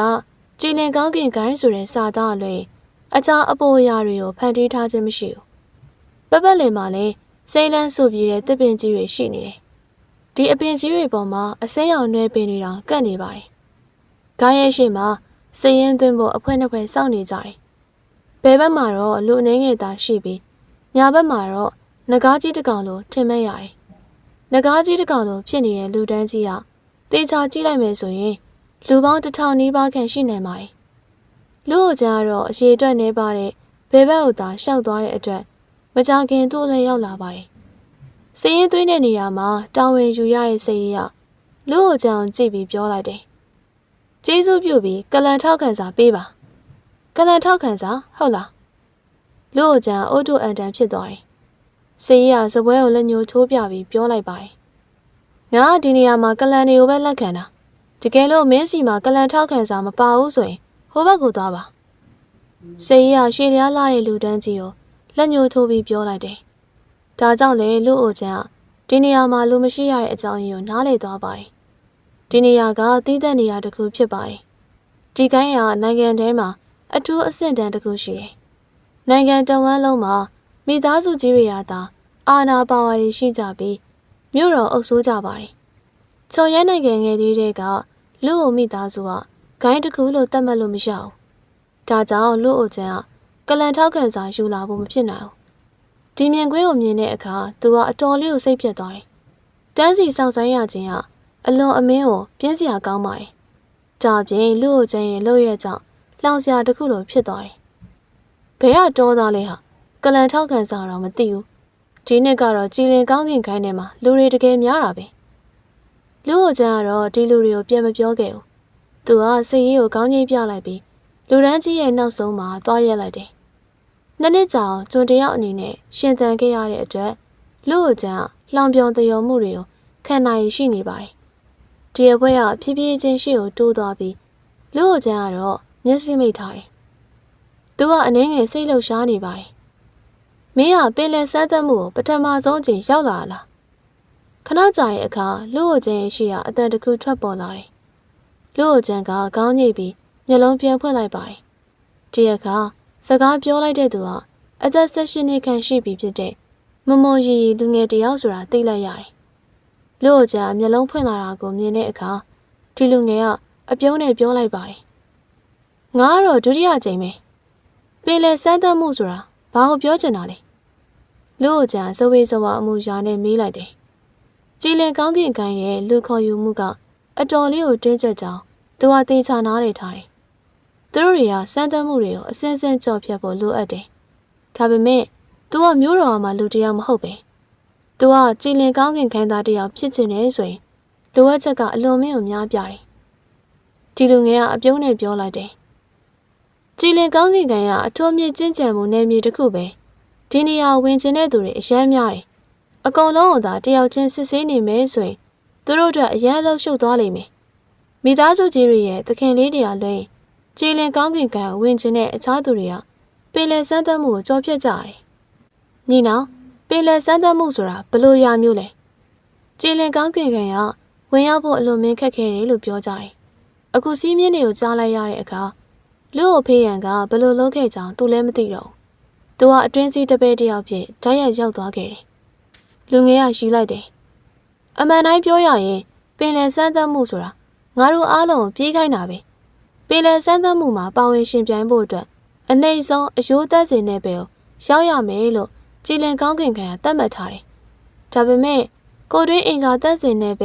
ချင်စီသက်စင်တဲ့ပဲအစဉ်ပညာရှင်တွေလည်းဝင်ပြီးရှင်ပြိုင်လို့ရတယ်။ဒါပေမဲ့အဲ့ဒီအဆင့်တွေအတွက်လိုအပ်ချက်ကလည်းများတယ်။ဥပမာပြောရရင်ကွာအယိုးသက်စင်တဲ့ပဲပညာရှင်ကပြေးဖို့အကွာဝေးတစ်ခုသတ်မှတ်ချက်ရှိတယ်။တကယ်လို့ကိုရင်းအင်္ဂါသက်စင်တဲ့ပဲအစဉ်ပညာရှင်ကတော့ပိုပြီးဝေးဝေးပြေးရတယ်။ပြေးရုံပဲလား။ဒီပင်လယ်စမ်းသပ်မှုကမခန်းလို့လူ့ကိုကြံတွေးလိုက်မိတယ်။ဘလို့ပဲဖြစ်စေကမူလူတိုင်းပြေးရမယ့်အချိန်မှာကိုရင်းအင်္ဂါသက်စင်တဲ့ပြေကိုရောက်နေတဲ့လူ့ကိုကြံပိုပြီးဝေးဝေးပြေးနိုင်စွမ်းရှိပါတယ်။ပင်လယ်စမ်းသပ်မှုအတွက်လိုအပ်ချက်တွေကိုသိရပြီးနောက်သူကဒီလူငယ်နဲ့စကားဆက်ပြောနေတယ်။ဒီလူငယ်ကမြို့ရဲရှိမိသားစုငယ်လေးတစ်ခုကမိုကန်ဖြစ်ကြောင်းသိဝင်ရပါတယ်။ကြည်လင်ကောင်းကင်ကံကပင်လယ်စမ်းသပ်မှုကိုလစဉ်လာတိုင်းကျင်းပပြီးမိုကန်ကအရင်လောက်မှမအောင်မြင်ခဲ့ဘူး။အခုတစ်ချိန်ကဒုတိယအကြိမ်မြောက်ဖြစ်တယ်။စကားပြောနေကြရင်အချိန်ကုန်မြန်သွားတယ်လို့ထင်မဲ့ရတဲ့အတွက်သူတို့ကိုယ်တိုင်တော့မသိလိုက်ရပဲသူတို့ရဲ့အလဲကိုရောက်လာတယ်။လူ့အကြံကနာမည်စရင်သွင်းပြီးနောက်သူကကြောက်စိမ်းပြောင်းတစ်ခုကိုရှားခဲ့ပါတယ်။ကြောက်စိမ်းပြားထဲမှာသူနဲ့ပတ်သက်တဲ့အချက်လက်တွေကိုမှတ်တမ်းတင်ထားပါတယ်။ကြောက်စိမ်းပြားကိုသေချာဂရုတစိုက်သိမ်းပြီးနောက်မိုကန်ကပြောလိုက်တယ်။အကိုလူ့အကြံဒီညတော့အနားယူလိုက်တာပိုပြီးကောင်းမယ်။ပြေးတယ်ဆိုတဲ့နာမည်ကရိုးရိုးလေးပါပဲ။ဒါပေမဲ့ကြည်လင်ကောင်းကင်ခံရဲ့လမ်းကနည်းနည်းတော့ထူးဆန်းတယ်။မနှက်ပြန်ကြရင်တော့အကိုလည်းနားလေသွားမှာပါ။မိုကန်စဉ်းစားပြီးပြောလိုက်တယ်။အကိုလူ့ကိုကြံလူစိမ်းတယောက်ဆိုတာကျွန်တော်တတိထားမိပါတယ်။တကယ်လို့နေစရာနေရာမရှိဘူးဆိုရင်ကျွန်တော်အိမ်ကိုလိုက်ခဲ့လို့ရပါတယ်။မိုကန်ကအလွန်အမင်းစိတ်အားထက်သန်သူတယောက်ဖြစ်ပါတယ်။ဒါပေမဲ့မိုကန်ရဲ့ဖိတ်ခေါ်မှုကိုလူ့ကိုကြံညှင်းဆန်လိုက်တယ်။နှစ်နှစ်ကြာအောင်လူတွေရဲ့ကြုံအဖြစ်နေထိုင်ခဲ့ရပြီးသူတို့ရဲ့မကောင်းတဲ့စိတ်ထားတွေကိုသိခဲ့ရတဲ့အတွက်လူ့ကိုကြံကဘသူ့ကိုမှမယုံကြည်တော့ဘူး။ဒီအချိန်မှာကြည်လင်ကောင်းကင်ခံရဲ့တကားကနေလူပေါင်းများစွာထွက်လာကြတယ်။အများစုကအဖြူရောင်ဝတ်စုံတွေကိုဝတ်ဆင်ထားပြီးအချို့လူတွေကတော့အနက်ရောင်ဝတ်စုံတွေကိုဝတ်ဆင်ထားကြပါတယ်။လူ့ကိုကြံကဂယုတဆိုင်ကြည့်နေတာကိုမြင်လိုက်ရတဲ့အခါမိုကန်ကပြောပြလိုက်တယ်။အဖြူရောင်ဝတ်တွေကကြည်လင်ကောင်းကင်ခံရဲ့အပြင်စည်းတစ်ပည့်တွေလေ။ငါတို့ကပင်လယ်စမ်းသပ်မှုကိုဖျက်ချော်နိုင်ကြည်လင်ကောင်းကင်ခံရဲ့အဖြူရောင်ဝတ်စုံကိုဝတ်ဆင်နိုင်ပြီ။အနက်ရောင်ဝတ်စုံတွေရရောလူ့ကိုကြံမေးလိုက်တယ်။အနက်ရောင်ဝတ်စုံတွေလား။အနက်ရောင်ဝတ်စုံကအတွင်းစည်းတစ်ပည့်တွေပဲ။သူတို့တွေကလဆင်လာတိုင်းစေးလုံးတွေရတာရောအစင်တန်းအရာရောအဖြူရောင်ဝတ်တွေထက်ပိုမြင့်တယ်။ကျွန်တော်ဖေရဲ့ရည်မှန်းချက်ကအနက်ရောင်ဝတ်စုံဝတ်နိုင်တဲ့အတွင်းစည်းတစ်ပည့်တယောက်ဖြစ်စေချင်တာ။မိုကန်အတော်လေးကိုငိုင်းတွေးသွားတယ်။လူ့ကိုကြံခေါင်းကြီးလိုက်ပြီးလူ့ကိုဖေရဲ့အကြောင်းတွေးလိုက်မိတယ်။သူထွက်မလာခင်နေ့မှာလူ့ကိုဖေရဲ့ကအတွင်းစည်းတစ်ပည့်ဖြစ်သွားကြောင်းလူ့ကိုကျုံရီရောက်ကြီးညာခဲ့တယ်။အကြောင်းရင်းကိုတော့သေချာမသိခဲ့ရအောင်။ကောင်းကင်နဲ့မြေကြီးကံကောင်းခြင်းစည်းလုံးရဲ့မော်ဆန်ဆန်အကျိုးသက်ရောက်မှုကြောင့်လူ့ကိုဖေရဲ့ကဒီလောက်မြန်ဆန်သွားလား။သူဟာဒီအကြောင်းစဉ်းစားနေတဲ့အချိန်မှာအနက်ဝိလူငယ်6ယောက်9ယောက်ခန့်ကသူတို့ရဲ့ရှေ့ကိုရောက်လာတယ်။သူတို့ရဲ့တယောက်ကလူ့ကိုကြံအောင်ကြည့်ပြီးအနှဲငယ်ထူးဆန်းသလိုဖြစ်သွားပါတယ်။လူ့ကိုကြံမင်းကမသေးသေးပဲလာပြီးစင်းရဲသွင်းရဲသေးတယ်။မင်းကကြည်လင်ကောင်းကင်ကိုင်းနဲ့ဝင်ချင်တာလား။လူ့ကိုကြံကဒီလူငယ်ကိုကြည့်လိုက်တယ်။ဒီလူငယ်ကတော့တိုက်တိုက်ဆဆိုင်ပဲသူစဉ်းစားနေတဲ့သူဖြစ်တယ်။ဒီလူငယ်ကသူ့ရှိမှပေါ်လာလိမ့်မယ်လို့သူလည်းလုံးဝထင်မထားခဲ့ဘူး။လူ့ကိုဖေးရဲ့လေတံအရာသူဟာမိသားစုစီကနေအကြောင်းအရာတွေကိုကြားထားပြီးသူ့ကိုသိပြီးလို့သတ်မှတ်ထားပုံရတယ်။ကြည်လင်ကောင်းကင်ကံကဒီနိုင်ငံထဲမှာရှိတဲ့လူတိုင်းရဲ့ပြစ်မှတ်ပဲလေ။မင်းတော်မှာဂိုင်းနဲ့ဝင်နိုင်သေးတာငါလည်းဝင်နိုင်တာပဲလေ။လူ့ကိုကြံခရီးမဆိုင်စွာပြောလိုက်တယ်။လူ့ကိုဖေးရန်ကအားရပါးရရှိပြီးပြောလိုက်တယ်။မင်းတို့မိသားစုရဲ့တစ္ဆပေါက်ကကြည်လင်ကောင်းကင်ကံဝင်ချင်နေရဟုတ်လား။တကယ်လို့တရားထင်မှဖြစ်စရာပဲ။ဒ ဒီနေ့ငါကတော့မင်းကိုရှင်းပြရမယ်ဘလို့ပဲဖြစ်စေကမူလူ့ကိုဖေးရန်ကလောင်ပြောင်တရောသလိုအမှုရာနဲ့လူ့ကိုကျန်ရဲ့အနာကိုချင်းကပ်လာတယ်လူ့ကိုကျန်ကနှာခေါင်းရှုံးလိုက်ပြီးလက်သီးကိုတင်းတင်းဆုပ်ကိုင်လိုက်ကတတိထားနေတယ်လူ့ကိုဖေးရန်ရဲ့အစွမ်းကမြင့်တက်လာပေမဲ့လည်းလူ့ကိုကျန်ကိုယ်တိုင်ကရောစမ်းကျက်တဝက်အဆင့်ကိုရောက်နေတဲ့ရှဲလန်ကတော့သူ့ရဲ့လက်ထဲမှာတေဆုံးသွားခဲ့ရတယ်သူကလူ့ကိုဖေးရန်ကြောက်နေရအောင်မလားဒီအချိန်မှာအနက်ဝိလူငယ်လေးတယောက်ကလူ့ကိုဖေးရန်ပြောလိုက်တယ်ညီတော်ဖေးရန်ဒီနေရာကြည်လင်ကောင်းကင်ကန်ရဲ့တကားမှာနော်စီးမြင်းတွေတတိရအောင်ဂိုင်းထဲကနေထုတ်ခံနေရအောင်မယ်နောက်ဘက်ကပေါ်လာတဲ့အနက်ဝိလူငယ်လေးရဲ့အတန်ကြောင့်လူ့ကိုဖေးရန်ကမျက်မှောင်ကျုပ်လိုက်မိတယ်ထုတ်ပြခံရမယ်ဆိုတဲ့စကားကိုကြားလိုက်ရတဲ့အခါသူကအနှဲငယ်ထိတ်လန့်သွားပါတယ်ဒီအချိန်မှာအနက်ဝိလူငယ်ရဲ့အလယ်မှာခက်ခက်နနာပုံစံနဲ့လူငယ်တယောက်ရှိနေတယ်သူ့ရဲ့လှုပ်ရှားမှုတိုင်းကအလွန်အမင်းကိုအဆင့်တန်းမြင့်တယ်သူကဒီအနက်ဝိလူငယ်တွေထဲမှာအရေးပါဆုံးလူတစ်ယောက်ဖြစ်ပုံရတယ်။ဒီအချိန်မှာသူကပြောလိုက်တယ်။ဖေးရန်ဒီလူကမင်းကိုမုန်းတီးနေရလား။လူ့ကိုဖေးရန်ကခေါင်းငိမ့်ပြလိုက်ပြီးဒီလူငယ်ကိုရိုးရိုးသေးသေးပုံစံနဲ့ပြောလိုက်တယ်။ဟုတ်တယ်။ तू ကကျွန်တော်တို့မိသားစုရဲ့သစ္စာဖောက်ပါ။လူ့ကိုမိသားစုရဲ့သခင်လေးတစ်ယောက်ဖြစ်တဲ့ကျွန်တော်ကသူ့ကိုရှင်းပြရမယ့်တာဝန်ရှိတယ်။ဒါဆိုရင်တော့သူ့ကိုတတ်ပြလိုက်။ကြည်လင်ကောင်းကင်ကန်ကစီကံတင်းကျပ်ပေမဲ့ဒီကောင်ကနာမည်စင်းရင်ပေးရုံပဲရှိသေးတာ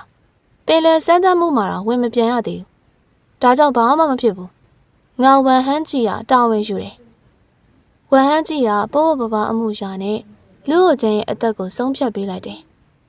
လူ့ကိုဖေးရန်ကဝန်ဟန်းကြီးရဲ့စကားကိုနားထောင်ပြီးတိုက်ခိုက်ခြင်းပေမဲ့လည်းဒီအကြံကိုလက်လျှော့လိုက်တယ်ဝန်ဟန်းကြီးကအတော်လေးအဆင့်တန်းမြင့်ပါတယ်ဒီလိုအဆင့်တန်းမြင့်တဲ့လူတစ်ယောက်ရဲ့ခံစားချက်တွေကအတော်လေးအဖိုးတန်တယ်။သူကလူ့ကိုကျန်းအတွက်အချိန်မဖြုံးချင်တော့တဲ့အတွက်ပြောလိုက်ပါတယ်။အလင်းမလို့ပါနဲ့။သူကကြည်လင်ကောင်းကင်ကိုင်းတဲ့ကိုဝင်လာနိုင်မလားဆိုတာကြည့်ရသေးတာပေါ့။တကယ်လို့ဝင်မလာနိုင်ဘူးဆိုရင်သူ့ကိုအလွယ်တကူတတ်ပြစ်နိုင်တယ်။တကယ်လို့သူကဝင်လာနိုင်မယ်ဆိုရင်တော့အခွင့်အရေးတွေအများကြီးရှိပါသေးတယ်။ဒီတခဏလေးနဲ့အလင်းမလို့ပါဘူး။လူ့ကိုဖေးရန်ကလူ့ကိုကျန်းကိုကြည့်ပြီးပြောလိုက်တယ်။မင်းကရန်နေလောက်ဆက်ပြီးနေလိုက်ပါဦး။မင်းရဲ့အသက်ကငါ့လက်ထဲမှာရှိတယ်။ဒီအချိန်မှာလူ့အိုကျန်ရှိလိုက်တယ်။သူကအားရပါးရရှိပြီးလူ့ကိုဖေးရန်ပြောလိုက်ပါတယ်။ဟာဟာဟာဟာလူ့ကိုဖေးရန်မင်းကစကားကြီးစကားကျယ်ပြောနေတာပဲ။လူ့ကိုမိသားစုကမင်းကိုအကုန်လုံးပြောမပြခဲ့ဘူးထင်တယ်။လူ့အိုကျုံးရတာငါ့လက်ထဲမှာရှုံးသွားတာ။မင်းမအဲ့လိုစကားပြောဖို့အရေးချင်းရှိမယ်လို့ထင်နေရလား။အဲ့ဒီနောက်လူ့အိုကျန်ရဲ့အရှင်ကတခဏအတွင်းထွက်ပေါ်လာတယ်။သူ့ရဲ့ခန္ဓာကိုယ်ကိုအစစ်မှန်မိတောင်းနဲ့10နာရီကြာအောင်ဖိအားပေးထားတဲ့အတွက်သူ့ရဲ့ခန္ဓာကိုယ်ကအလေလက်စမ်းကျယ်လက်နဲ့အဆင့်ကိုရောက်နေပါပြီ။သူကကိုရင်းအင်္ဂါတန့်စီနဲ့ပဲဟိုသာရောက်သေးပေမဲ့လေသူ့ရဲ့အရှင်ကအတော်လေးကြောက်စရာကောင်းတယ်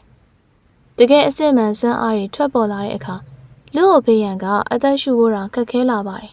။လူ့ကိုကျန်းရဲ့ကြောက်စရာစွမ်းအားတွေကိုတတိထားမိလိုက်တဲ့အခါလူ့ကိုဖေးရန်ကအနှင်းငယ်မျက်နှာပြတ်သွားတယ်။လွန်ခဲ့တဲ့2ရက်ခန့်ကလူ့ကိုမိသားစုစီကစာပုတ်ကိုရောက်လာပြီးမိသားစုရဲ့ရှိအကြောင်းတွေကိုရေးသားထားတယ်။ဒီစာထဲမှာလူ့ကိုကျန်းကခြုံရဲနိုင်ငံတရကနေထွက်သွားတဲ့အကြောင်းအသာရေးသားထားပြီးလူ့ကိုကျန်းကလူ့ကိုကျုံးရီကိုအနိုင်ရခဲ့တဲ့အကြောင်းတော့မပါဝင်ဘူး။တိတ်မကြခင်အချိန်တော့အထိလူ့ကိုကျန်းကသွေးသားတက်စင်တဲ့ပဲကိုသာရှောက်သေးပေမဲ့လေအခုထွက်ပေါ်လာတဲ့အရှင်ကြီးကသူကအတော်လေးအစွမ်းထန်နေတယ်။မူလကတော့လူ့ကိုဖေးရန်ကသူ့ကိုယ်သူယုံကြည်ချက်ရှိပါတယ်။သူကကောင်းကင်နဲ့မြေကြီးကံကောင်းခြင်းစေလုံးကိုတောက်ထားတယ်။ဒါကြောင့်သူ့ရဲ့ကျင့်ကြံမှုအရှင်ကနတ်ဖျားတစ်ပါးရဲ့အကူအညီကိုရထားသလိုလျင်မြန်လွန်းလာပါတယ်။သူကဝမ်းဟန်ကြီးနဲ့မိတ်ဆွေဖြစ်ခဲ့တဲ့အတွက်အတွင်းစီတပည့်တယောက်ဖြစ်လာပြီးကြောက်စရာကောင်းစွာပြောင်းလဲလာခဲ့တယ်။တကယ်လို့သူကသာစိတ်ဝင်စားမယ်ဆိုရင်လူ့ကိုကျန်းလိုလူတစ်ယောက်ကိုနောက်ကောက်ချန်ထားနိုင်ပါတယ်။ဒါအပြင်လူ့ကိုကျန်းကတည်သွားပြီလို့သူကသတင်းရထားခဲ့ပါတယ်။လူ့ကိုကျန်းကတည်သွားမယ်ဆိုရင်တည်သွားရတာဖြစ်တယ်။လူ့ကိုကျန်းကအသေးပွဲကိစ္စသာဖြစ်ပါတယ်။ဒါပေမဲ့အခုတော့တည်ဆုံးသွားပြီလို့သိထားတဲ့လူ့ကိုကျန်းကသူ့ရှိမှပေါ်လာပြီးသူ့စီကထွက်ပေါ်လာတဲ့အငွေသက်တွေကလည်းအတော်လေးကြောက်စရာကောင်းတယ်။သူကိုယ်တိုင်ကတော့လူ့ကိုကျန်းကိုမရှင်းနိုင်ဘူး။လူ့ကိုကျန်းရဲ့မောက်မာမှုကိုမြင်တဲ့အခါ လူ့ကိုဖေးရန်နဲ့အတူပါလာတဲ့အတွင်းစည်းတပည့်တွေကမျက်နှာပြတ်သွားကြတယ်။လူ့ကိုကျန်ကကြည်လင်ကောင်းကင်ကိုင်းရဲ့တပည့်တယောက်မဟုတ်သေးဘူး။တကယ်လို့သူကစမ်းသပ်မှုကိုအောင်မြင်ပြီးကြည်လင်ကောင်းကင်ကိုင်းတဲ့ကိုရောက်လာမယ်ဆိုရင်တော့သူကအပြင်စည်းတပည့်တယောက်သာဖြစ်ပါလိမ့်မယ်။ဒီလိုလူတယောက်သူတို့လိုအတွင်းစည်းတပည့်တွေရဲ့ရှေ့မှာဘလို့ရည်ချင်းမျိုးရှိတာလဲ။ကိုယ်စိတ်ကိုမသိတဲ့လူကိုပညာပေးမှသာအမှန်တရားကိုသိလာမှဖြစ်တယ်။သူတို့ကဝမ်းဟန်ကြီးကိုပြန်ကြည့်လိုက်ကြတယ်။ဝမ်းဟန်ကြီးကဒီအဖွဲ့ထဲမှာအရေးကြီးဆုံးလူတစ်ယောက်ဖြစ်ပါတယ်။ဝမ်းဟန်ကြီးကပြုံးလိုက်ပြီးလူ့ကိုဖေးရန်ပြောလိုက်တယ်။ဖေးရန်မင်းတို့မိသားစုတွေကခွေးကောင်အတော်လေးရိုက်နာပဲ။မင်းကဘာတွေစောင့်နေရလဲ။ဝမ်းဟန်ကြီးရဲ့အတန်ထွက်ပေါ်လာချိန်မှာလူ့ကိုဖေးရန်ကတိုက်ခိုက်ဖို့အသင့်ပြင်လိုက်တယ်။ဒါပေမဲ့ဒီအချိန်မှာကြည်လင်ကောင်းကင်ကိုင်းရဲ့တကားပေါ်မှာရတလုံးပြန်တစ်ခုပြန်တန်းလာတယ်။ရတလုံးပြန်ပေါ်မှာရဲမန်းနှစ်ယောက်ရှိနေပြီးလေထဲကနေကင်းလဲနေကြပါတယ်။အဲ့ဒါနီးပြတယောက်ပဲ။အနဝိတယောက်ကပြောလိုက်တယ်။လူ့ကိုဖေးရန်ကကောင်းကင်ကြီးပေါ်ရှိရတလုံးပြန်ကိုမြင်တဲ့အခါမျက်နှာပြတ်သွားတယ်။ကြည်လင်ကောင်းကင်ကိုင်းကစီကံတင်းကျပ်ပြီးတပည့်တွေကိုအပြင်ဘက်မှာတိုက်ခိုက်ဖို့တားမြစ်ထားတယ်။ဒါပေမဲ့ခိုင်းတကိုင်းမှာတပည့်မြောက်များစွာရှိပြီးသူတို့အားလုံးကလည်းကျင့်ကြံခြင်းလမ်းကြောင်းရှောင်လန်းကြတာဖြစ်တယ်။ဒါကြောင့်ဒီလိုတိုက်ပွဲမျိုးကတော့ရှောင်လွဲလို့မရဘူး။သူတို့ကိုတိုက်ခိုက်နေချိန်နီးပြတယောက်ကမမြင်ဘူးဆိုရင်ဘာပြဿနာမှမရှိဘူး။သူတို့ရဲ့ရှေ့မှာနီးပြရှိနေတဲ့အချိန်မှာတော့လူ့ကိုဖေးရန်တို့အဖွဲ့ရလဲအချိန်နေမဟန်တော့ဘူး။ဝမ်းဟန်ကြီးကဒီအရာမြင်တဲ့အခါလူ့ကိုကြောင်လှောင်လိုက်တယ်။သူကလူ့ကိုဖေးရန်ရဲ့ပခုံးပုတ်ပြီးအချက်ပြလိုက်ပါတယ်။လူ့ကိုဖေးရန်ကလူ့ကိုကြောင်ပြောလိုက်တယ်။ဒီနေ့မင်းကကန်ကောင်းသွားတယ်။ဒါပေမဲ့မင်းကမြို့တော်ရောက်နေပြီဆိုမှတော့ကြည်လင်ကောင်းကင်ကိုင်းတဲ့ကိုရောက်မရောက်မင်းကအသက်ရှင်ရဲ့နေရတော့မှမဟုတ်ပါဘူး။မင်းကိုရန်နေလောက်ထက်နေခွင့်ပေးလိုက်မယ်။ငါကလည်းအလင်းမလို့ပါဘူး။အချိန်ကြီးအများကြီးရှိပါသေးတယ်။မင်းကကိုတက်တည်လိုက်တာအကောင်းဆုံးဖြစ်မယ်ထင်တယ်။အဲ့ဒီနောက်လူ့ကိုဖေးရန်ကဝမ်းဟန်ကြီးအနက်ဝဲလူငယ်တွေနဲ့အတူထွက်သွားကြတယ်။အနက်ဝဲလူငယ်တွေလုံးဝထွက်သွားတဲ့အချိန်ကြာမှအဝေးမှာရက်နေတဲ့မူကန်ကအနောက်ကိုရောက်လာပြီးအပြုံးနဲ့ပြောလိုက်ပါတယ်။လူ့ကိုကျန်မင်းကအရန်ကျန်းတာပဲ။အပြင်စည်းတပည့်တွေကတော့အဲ့ဒီအတွင်းစည်းတပည့်တွေကိုမထီရဲကြဘူး။မင်းကစင်းရဲသွင်းထားတာတော့သူတို့နဲ့ပြဿနာဖြစ်ရဲသေးတယ်။မူကန်အပြင်စင်းရဲလာသွင်းကြတဲ့လူချို့ကလည်းလူ့ကိုကျန်ကိုထူးဆန်းစွာကြည့်လိုက်ကြတယ်။အချို့လူတွေကတော့လူ့ကိုကျန်အစင်ချင်မဲ့တယ်လို့ထင်ကြပြီးအချို့ကတော့လူ့ကိုကျန်တတ်သိရှိတယ်လို့တွေးနေကြတယ်။ဒါပေမဲ့အများစုကတော့လူ့ကိုကျန်ကိုယ်သိတွင်းကိုတူကြောင်တွေးနေမိကြတယ်။လူ့ကိုကျန်ပြုံးလိုက်တယ်။သူကအကြောင်းရင်းမရှိပဲလူတယောက်ကိုရန်စားရမှာလား။အထူးသဖြင့်ဒီလိုအစွမ်းထက်ပညာရှင်တွေပြည့်နေနေတဲ့နေရာမျိုးမှာသခင်လေးတယောက်ကသာနေရာရတယ်။သူကတော့မိသားစုငယ်လေးတယောက်ရဲ့သခင်လေးတယောက်မဟုတ်ဘူး။သူ့အတွက်အကောင်းဆုံးနည်းလမ်းကတော့အရာရာကိုခံနိုင်ရရှိအောင်စူးစမ်းဖို့ဖြစ်တယ်။လူ့ကိုကျန်ကအခြားအရာတွေကိုသိခံရှိပေမဲ့လည်းလူ့ကိုဖေးရန်ကိုတော့သိမခံနိုင်ဘူး။သူ့ကိုဖေးသေးဆုံးမှုကိုတွေးကြည့်လိုက်မယ်ဆိုရင်လူ့ကိုကျန်တညာလုံးတော့အိတ်နိုင်တော့မှမဟုတ်တော့ဘူး။တကယ်လို့သူကဒီအမုန်းတရားတွေကိုလက်စားချိန်မှသာသားတယောက်ပြီးသားပါလိမ့်မယ်။မိုကန်ကလည်းမိသားစုတစုတည်းရှိတခင်လေးတယောက်ဖြစ်တဲ့အတွက်လူ့ကိုကျန်တဲ့ဒီလူတွေရဲ့စကားကိုကြားလိုက်ရတဲ့အခါ80ရာခိုင်နှုန်းခံမှန်းမိခဲ့ပါတယ်။ဒီအရာကမိသားစုပြဿနာတွေသာဖြစ်နိုင်တယ်။ဒါကြောင့်သူကများများဆဆဝင်ပြောမနေတော့ပဲလူ့ကိုကျန်တတိပေးလိုက်တယ်။အဲ့ဒီအနက်ဝိလူငယ်တွေထဲမှာနောက်ဆုံးတစ်ယောက်ကိုတော့မင်းကတတိထားမှရမယ်။ तू ကဘာလို့လဲ။လူ့ကိုကျန်ကလည်းဝမ်းဟန်ကြီးကိုတတိထားမိတယ်။လူ့ကိုဖေးရန်ကတော့ဒီလူငယ်ကိုလေးစားရပြီးဒီလူငယ်ကအခြားလူတွေကိုဂရုမစိုက်ဘူး။ငါထင်တာမမဟုတ်ဆိုရင်သူကဝမ်းမိသားစုရဲ့သခင်လေးတယောက်ဖြစ်မယ်ထင်တယ်။မူကန်ကပြောလိုက်တယ်။သခင်လေးဟုတ်လား။ဒါကြောင့်လူ့ကိုဖေးရန်ကအနက်ရောင်ဝစ်စုံကိုဝစ်ဆင်နိုင်ပြီးကြည်လင်ကောင်းကင်ကိုင်းရဲ့အတွင်းစည်းတပည့်တယောက်ဖြစ်လာတာကဒီလူငယ်ရဲ့အားကိုးနဲ့ဖြစ်နိုင်ပါတယ်။ဂိုင်းထဲမှာအထူးအခွင့်အရေးတွေကိုရဖို့အတွက်မြို့တော်ထဲမှာအထင်ကရမိသားစုတစ်ခုရှိဖို့လိုအပ်ပါတယ်။ဒါပေမဲ့ဒီလိုဖြစ်နေရင်တော့လူ့ကိုကျန်ဥမညွတ်နိုင်အောင်အခုလူ့ကိုကျန်ကချင်းချောက်ခံနေရပါတယ်။ဒါပေမဲ့သူ့ကိုပြဿနာရှာမယ်ဆိုရင်သူကလည်းပြန်ပြီးပေးဆက်ခိုင်းမှသာဖြစ်တယ်။ကြည်လင်ကောင်းကင်ကိုင်းတွေကထွက်လာပြီးရဲ့နောက်လူ့ကိုကျန်ကရှာရီတဲကိုပေါ်တဲကိုကန်တစ်ခုကိုသွားရှာခဲ့တယ် မြို့တော်ကချုံရမ်းနိုင်ငံတော်နဲ့အတော်လေးကွာခြားပါတယ်။ဒီနေရာမှာချုံရမ်းနိုင်ငံထက်ဈေးရ2ဆ3ဆခန့်ပိုများတယ်။ဒါပေမဲ့လူအိုကျန်းကရှက်လန်ရဲ့ရှူမီလက်စွပ်ကိုရခဲ့တဲ့အတွက်ပိုင်ဆိုင်မှုအများကြီးရှိနေပါတယ်။ပမာဏအတော်လေးများတယ်။ခြေတလင်းကြောက်တုံးနဲ့တော့တဲခုကန်10ခုကျော်ဝယ်ဖို့လိုလောက်ပါတယ်။ညရောက်တဲ့အခါလူအိုကျန်းကဖျောင်းတိုင်ထွန်းလိုက်ပြီးအိယာပေါ်မှာထိုင်လိုက်တယ်။သူကညမှာအိတ်ဆက်ခြင်းမရှိဘူး။အရင်တော့ကတော့သူ့ကောင်းထဲရှိအနှဲ့အောင်မီးဖိုထဲမှာရှိနေတဲ့အနှဲ့အောင်မီးတောက်တွေကပြန်တန်းလာပြီးကန်တရားမီးရှန်တာဝါမြူခဲ့တဲ့အချိန်မှာငကားကြီးကုန်တစ်ခုလင်းလက်လာတဲ့အတွက်သူ့ရဲ့စွမ်းအားကအတော်လေးတိုးတက်လာခဲ့တယ်။တကယ်လို့သူကသာဒုတိယမြောက်ငကားကြီးကုန်လင်းလက်အောင်လုပ်နိုင်မယ်ဆိုရင်သူ့ရဲ့စွမ်းရည်ကအတော်လေးတိုးတက်လာမှာဖြစ်ပါတယ်။မူလာတော့ကတော့ဒီကိစ္စစိုးရိမ်စရာမကောင်းလောက်။ဒါပေမဲ့ဒီနေ့လူအိုဖေးရံနဲ့တွေ့ခဲ့ရတဲ့အတွက်လူအိုကျဲရဲ့ရှင်ထဲမှာအရေးကြီးလာပြီဖြစ်ကြောင်းနားလည်လိုက်တယ်။အရေးကြီးတဲ့အခြေအနေနဲ့ကြုံလာတဲ့အချိန်မျိုးမှာလူအိုကျန်းကဘသူ့ကိုမှအားကိုးလို့မရအောင်မြို့တော်ထဲမှာသူ့ကိုကူညီပေးမဲ့သူလည်းမရှိတဲ့အတွက်သူ့ရဲ့အစွမ်းကိုတိုးတက်အောင်လုပ်ချင်းရတာအကောင်းဆုံးနည်းလမ်းဖြစ်ပါတယ်။အရာအလုံးအစင်သင်းဖြစ်တဲ့အခါလူအိုကျန်းကမျက်လုံးမိတ်လိုက်ပြီးတရားထိုင်လိုက်တယ်။ပြီးနောက်သူ့ကောင်းထဲမှာရှိနေတဲ့ကောင်းကင်နယ်မြေကြီးမီးဖို့ကြီးကိုအသက်သွင်းဖို့ကြိုးစားလိုက်တယ်။အရင်တစ်ခေါက်မှာအနှဲ့ရောင်မီးတောက်တွေကအရှင်ဆုံးစိတ်ထဲကနေထွက်လာပြီးကန်တရားမီးရှန်တာကိုအရေးဖြောချလိုက်တာဖြစ်ပါတယ်။အခုတစ်ချိန်မှာတော့အနှဲ့ရောင်မီးတောက်တွေကနောက်တစ်ချိန်ပေါ်မလာတဲ့အတွက်လူအိုကျန်ကထွက်ပေါ်လာစေဖို့ကြိုးစားရမှာဖြစ်တယ်။သူ့ရဲ့စိတ်ထဲမှာအေယာမမီးဖို့ကြီးကလှုပ်ရှားမှုမရှိဘဲတိတ်တဆိတ်ရှိနေတယ်။လူအိုကျန်ရဲ့သိစိတ်ကမီးဖို့ကြီးကိုအသက်သွင်းဖို့အတွက်အနားကိုတိုးသွားပါတယ်။ဒါပေမဲ့သူကမီးဖို့ကြီးကို2ကြိမ်တီလှည့်ပတ်နေတာတော့မီးဖို့ကြီးကလှုပ်ရှားမှုမရှိသေးဘူး။မီးဖို့ကြီးကိုဘလို့အသက်သွင်းရမလဲ။အဆုံးမှာတော့လူအိုကျန်ရဲ့သိစိတ်ကအေယာမမီးဖို့ကြီးရဲ့ရှေ့မှာရပ်တန့်နေတယ်။နဂါးကိုးကောင်ရုပ်တုထဲမှာစိမ့်ပြရောင်နဂါးအသာနိုးထနေပြီးသူတို့ရဲ့မျက်လုံးတွေထဲမှာကြီးကျယ်ခမ်းနားတဲ့အငွေ့သက်တွေထွက်ပေါ်နေတယ်။ဒီအကြောင်းအရာတွေကိုစဉ်းစားမိလိုက်ပြီးစိမ့်ပြရောင်နဂါးရဲ့အချစ်ကြောင့်လူအိုကျန်ရဲ့ရင်ထဲမှာအနှဲငယ်ကြောက်လန့်သွားတယ်။သူရဲ့စိတ်ဝိညာဉ်ကမီးဖို့ကြီးနဲ့လေ့ကျင့်ခဲ့တဲ့အတွက်စိတ်ဝိညာဉ်စွမ်းအားတွေကလည်းအတော်လေးတိုးတက်လာပါတယ်။စိမ့်ပြရောင်နဂါးကိုကြည့်လိုက်တဲ့အခါသူကဖိအားတွေကိုခံစားနေရတယ်။သူရဲ့စိတ်ဝိညာဉ်သိစိတ်ကလည်းဖိအားတွေနဲ့ဖိနှိပ်ခံလိုက်ရပြီးဒီခံစားမှုကြောင့်သူ့ရဲ့ခန္ဓာကိုယ်ပေါ်မှာလေးလံတဲ့တောင်ကြီးတစ်တောင်ဟာဖိနှိပ်ထားသလိုပဲခံစားနေရတယ်။ဒီအရာကယူသွစရာကောင်းပါတယ်။သူ့ရဲ့စိတ်ဝိညာဉ်ကစိမ့်ပြရောင်နဂါးရဲ့မျက်လုံးနဲ့ကြည့်မိပေမဲ့လည်းဘလို့ဆက်သွယ်ရမလဲ။ဒီကြောက်စရာကောင်းတဲ့နဂါးနဲ့ရှင်ဆိုင်ရချိန်မှာလူအိုကျန်ကဖုံဖုံလို့သိငယ်တယ်လို့ခံစားမိတယ်။သူကနဂါးစီချင်းကပ်သွားခဲ့ပါတယ်။ဒါပေမဲ့အနည်းကိုရောက်ဖို့ကြိုးစားလေလေစိမ့်ပြရောင်နဂါးရဲ့ဖိအားကိုစိတ်ဝိညာဉ်ကပိုလို့ခံစားရလေလေဖြစ်တယ်။သူ့ရဲ့စိတ်ထဲမှာလည်းအတွေးပေါင်း1000ခန့်ပေါ်လာတယ်။သူ့ရဲ့စိတ်ထဲမှာသူ့ကိုထွက်ပြေးဖို့သာပြောဆိုနေပြီး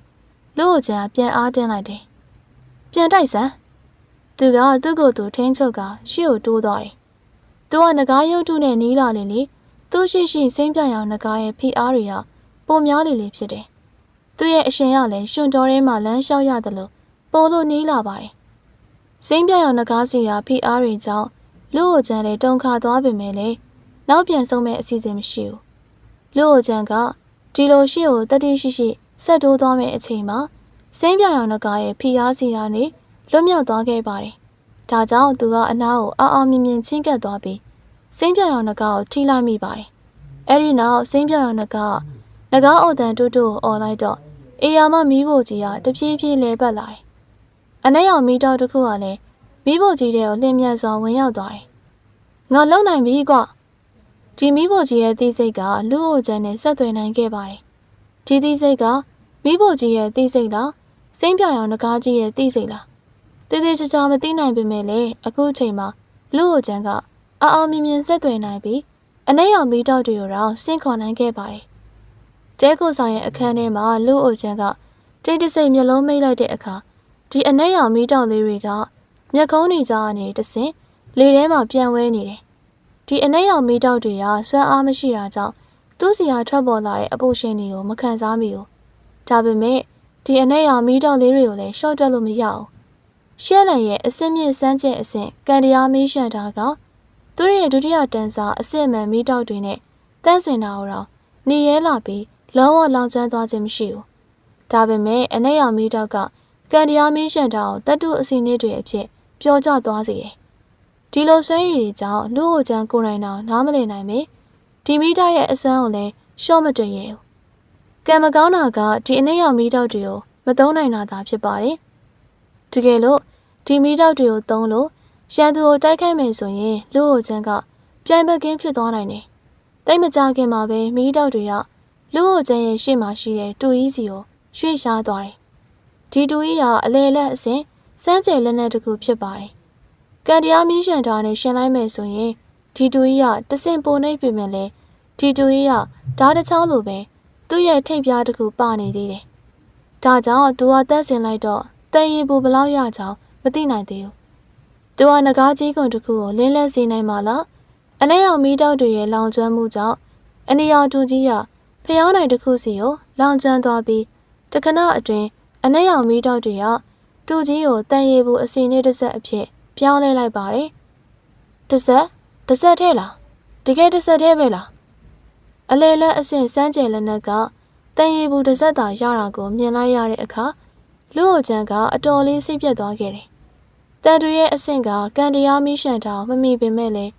သူရဲ့ကောင်ကမီးရှံထားထက်ပိုလို့ကြီးမားပါတယ်။ဒီအရာကလည်းတန်ရီပူအဆက်တစ်ဆက်သာရနိုင်တာလား။လူ့ဟိုချမ်းကဒီအကြောင်းအရာတွေကိုစဉ်းစားမိလိုက်တဲ့အခါ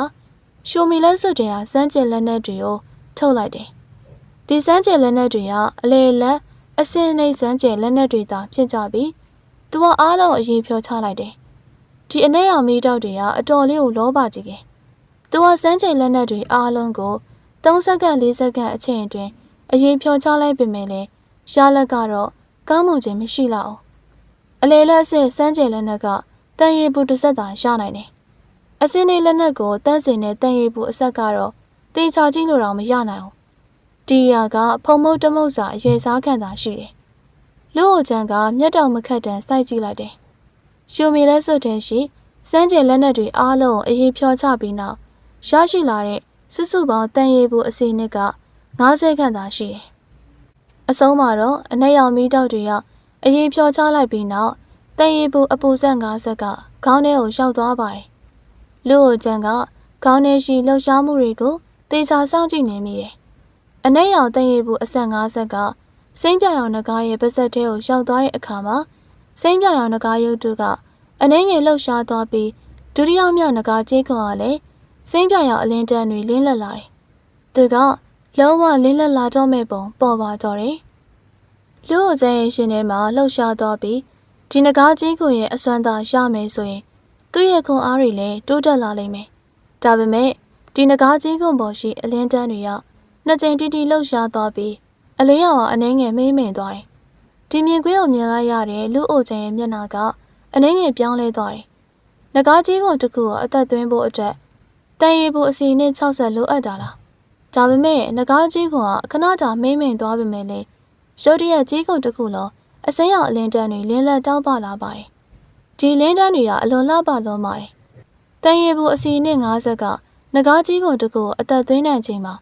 လူ့ဟိုချမ်းရဲ့စိတ်ထဲမှာစိတ်အေးသွားပါတော့တယ်။တစ်ချိန်တည်းမှာခန္ဓာကိုယ်အနှံ့ဆွဲအားတစ်ခုတိုးတက်လာတာကိုခံစားမိလိုက်ပါတယ်။သူကတတိလက်လွတ်လက်သီးဆုံးလိုက်တော့သူ့ရဲ့ကိုယ်ထဲမှာစွမ်းရည်တွေပြည့်နေနေတာကိုခံစားမိလိုက်တယ်။ဒီလိုစွမ်းအားတွေပြည့်နေနေတာကြောင့်အော်လိုက်ချင်သလိုတော့ခံစားလိုက်ရပါတယ်။ခဏကြာမှ